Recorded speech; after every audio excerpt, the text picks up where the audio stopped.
Photos have come to light showing acts this morning star Philip Schofield embracing his elderly mother after he was sacked from the show. The 61-year-old was seen hugging his mother Pat, 87, on a bench overlooking the sea in Newquay, Cornwall, last month.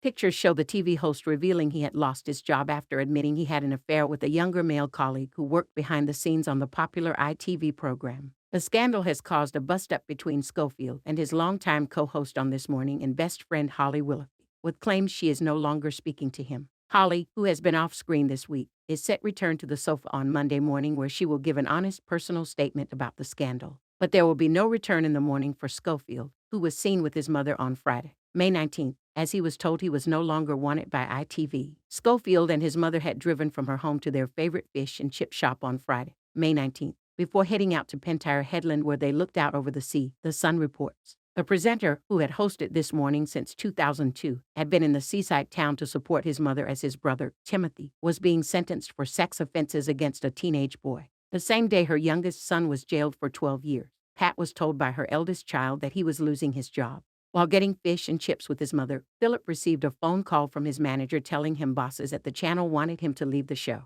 In an interview with The Sun last week, he said, "I had to go down to Cornwall to be with her for the sentencing. And our family thing was always to buy fish and chips and go and sit on the headland. I picked my mom up and she went in to get the fish and chips, and while she was getting them, my phone rang. It was my then manager saying, 'Mate, I am so sorry. It has become too loud for ITV. You will have to step down from This Morning.' And she arrived in the car. She said to me before I arrived, 'You're not coming down with any bad news, are you?' She sat in the car and she was all happy to see me, and then she said, 'Oh, your face has changed.' I said, 'Let's go on to the headland.' And I had to tell her. The furore which has surrounded Schofield has threatened to engulf This Morning, with ITV getting set to introduce heavy vetting of public callers to protect presenters from outbursts over the scandal. Production staff will take on the important role of screening callers, as audience interaction segments are also to be paused to avoid any abuse being sent towards presenters. It comes as Holly prepares an honest and personal statement to address the departure of her former co-star, who recently admitted he had lied about an affair with a younger male colleague, as she returns to the program on Monday. Her return to the sofa, accompanied by former guest host Josie Gibson, will mark a permanent change to the lineup as viewers face an altered show, with fewer opportunities to feel included by live presenters. It was also reported today that Holly is being courted by BBC bosses as they look to lure her away from ITV.